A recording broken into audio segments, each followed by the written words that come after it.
After weeks of battling with astrology, I was about to face my final test. Right, yes. Would all the hours of grappling with endless symbols, plotting planets, and studying books with very tiny writing finally come together when I needed it most? Flushed with the success of the newspaper column, I now had to prove myself. I'd been given the time and place of a famous person's birth. I knew that he or she was someone in the public eye, but that was all. I had their address, and once I'd worked out their chart, I was going to go round, find out their identity, and see how accurate they considered my character analysis to be. Help! Oh, moon. I've just got to fill in where all the planets are on the birth chart. I can understand why people use computer programs, but I'm taking it very seriously. Just cheers me up while I'm doing my chart. I think that's it. And now what I've got to do is just work out the interpretations. It's relevant what house the planets are in and also what constellation planets are in. I hope this is right. If it's not, it's a bit late. First thing I have to calculate is the ascendancy or rising sign. At least I've remembered something.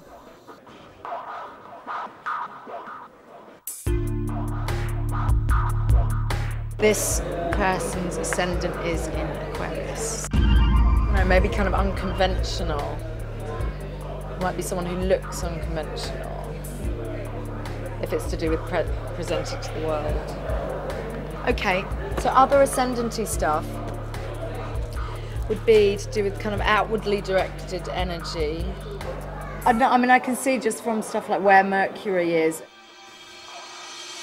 And so we point to someone for whom communication was probably their main thing. So that's what they do, they convey something to the outside, you know, to the public at large. It would be in some kind of unique style. I'm so not going to make any sense of these notes when I come to type this out.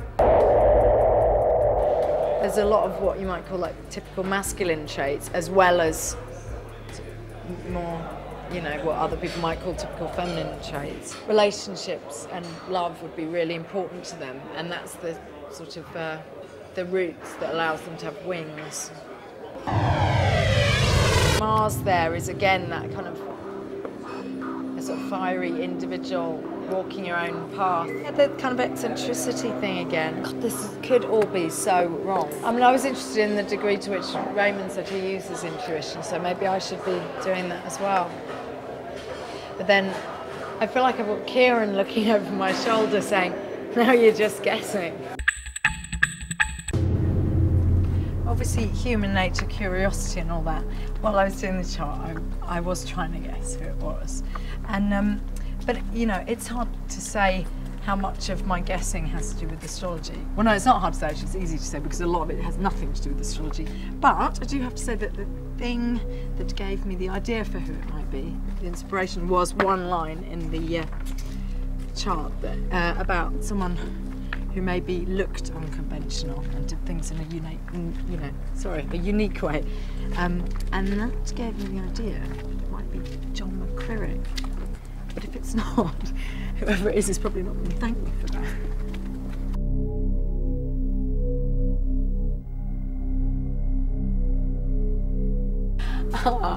I wonder if I might be right.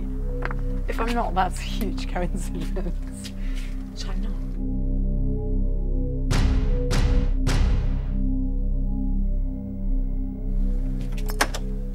Hi Jane, my name's John. Listen, my star sign was absolutely right. It said a drop-dead gorgeous bird stranger would knock on my door this afternoon. It's happened! Drop-dead gorgeous, you're here. I believe in the stars. My star sign is right. Come to my abode. You are very, very welcome. Thank you. Here's Jane here. What? How astonishing. I was right. John McCririck. And that realisation hit me hard. And I just knew this was going to be one almighty test. Said gorgeous. Here she turns up. Fantastic. Thank you. It is right. The system works. Odds on, Jane, she's got her man. John McCririck is a racing commentator. He's also the world's biggest sceptic when it comes to astrology. Mercury, well, what's this Mercury in Pisces? Well, you don't have to read that part. Well, which bit do I have to read? The information. Given that I'd already correctly guessed his identity, he wasn't the least bit impressed with my assessment of his flamboyant character. I could see I was in for a tough ride. Neptune in 8th house. Dear. But But it is so bad, this, Jane. Right, the style in which you pursue your primary role in life is unique, possibly unconventional, and characterised by a single-minded, determined focus on your convictions. Well, there's a slight truth in that, but everybody's life's unique. Everything they do is unique. Nobody leads the life that you lead. Well, it says most of your sense of security and peace comes from your primary relationships, but paradoxically, this area is also the one in which you're most prone to feeling vulnerable. I can explain what paradoxically means. Well, it is no truth. He wasn't going to give an inch, but weirdly, it made me want to find a chink in his sceptical armour. I'm seen as a little eccentric. It's certainly not something that will bother you. No. On the contrary, the most important thing to you is being yourself. I think it should be for all people. Yeah, I agree. All people, and all people too, should answer yes to that. Self-expression is vitally important to you. Yes. Your strong individual streak is something you're proud of, and having it seen in the eyes of the world is all part of the plan. He wasn't going to open his mind, but I wasn't giving up that easily. Love and romance and physical pleasures are Oh, also like very them. important to you. Love, romance, physical Is that pleasures. okay? In other words, sex, having a cigar and champagne and having a gamble. Well, everybody would say yes to that, Jane. It's nothing new. Mars in Gemini, once again, this shows that most of your energy is forcefully directed into your chosen field. That is right. That is right. But then I suppose a lot of people would answer that, because remember, we're like 24 hours a day, well, most of us. There's some that I agree with you could apply to many people. Yeah. But I think there's the odd thing that it's not that general, but that you are saying, no, that's not. I don't think you're not giving an inch. All I will give an inch on is this. There is no doubt there are profiles of the 12 star signs, and there is no doubt Aries, I fit in Aries. And it is true. That's the only thing that shakes me, is that you look at the hardcore profile of all the 12 star signs, and I could only be an Aries. And that is worrying. True. That is worrying. How do you explain that? I can't. It is worrying. There's no doubt. Anybody knows anything about star signs and knows anything about me, because not many people know about me, because I keep myself quiet. Nobody ever hears from me. I keep myself quiet. But anybody who knows anything about me and knows star signs, straight away, you're an obvious Aries. There's just no argument. There's no doubt you might be this or you might be that. If you know the stars and you know the fat, loudmouth, egotistical monster that I am, you say, well, Aries is the only one you can be. Thank you so much. That was super. It's and so are you, Jane. And so is your voice and one or two other things as well. Very, very kind. Please, Thank you John, very much. Thank you so much. Yeah. Oh, well, I was right, wasn't I? There you go.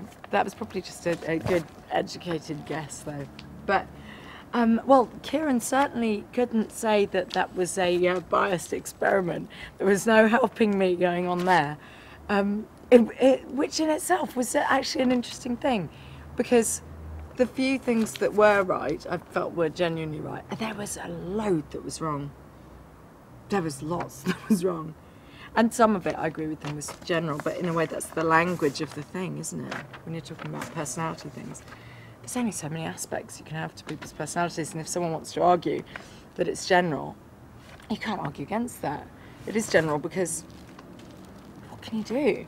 But I don't know what's left me thinking about astrology. But it was refreshing. It was really refreshing to actually be forced into the position of playing devil's advocate. Because in a way, if it had been someone who really believed in astrology and they'd gone with all of it, I'd have come out thinking, well, were they just helping me? At least I didn't have that.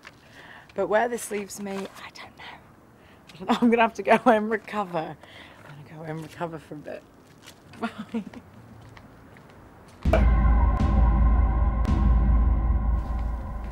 Actually, sorry, you know what?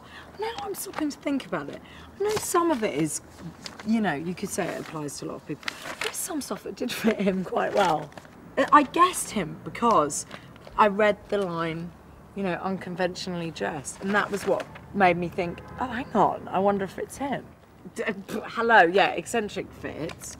I think there is stuff that fitted. And not just because it was super general. I mean, and the communication thing, again, maybe people in the public eye, you could apply that to any job, but particularly in in his. I think there were some things that fitted. After that astrological bombardment, I felt the need for a calmer influence and returned to David Wells to help me collect my final thoughts. Do you think it's better, I mean, certainly it's a better way to look at a subject, but do you think with astrology it is better not to ask, well, how the heck could this work? Absolutely, that's exactly the thing to do.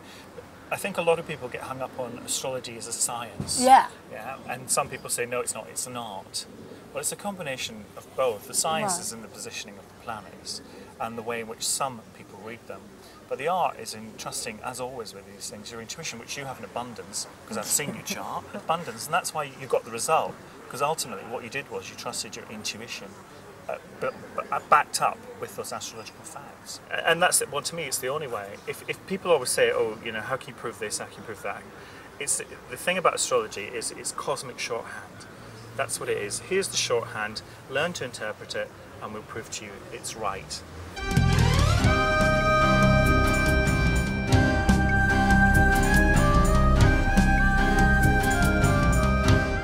Can I just say, about guessing John McCurry, everyone keeps telling me that it was really freaky, but I swear it was just a lucky stroke educated guess, honestly. And most importantly, I just want to say I really didn't cheat. Come on, you've got to know me by now. There's no way I'd do that.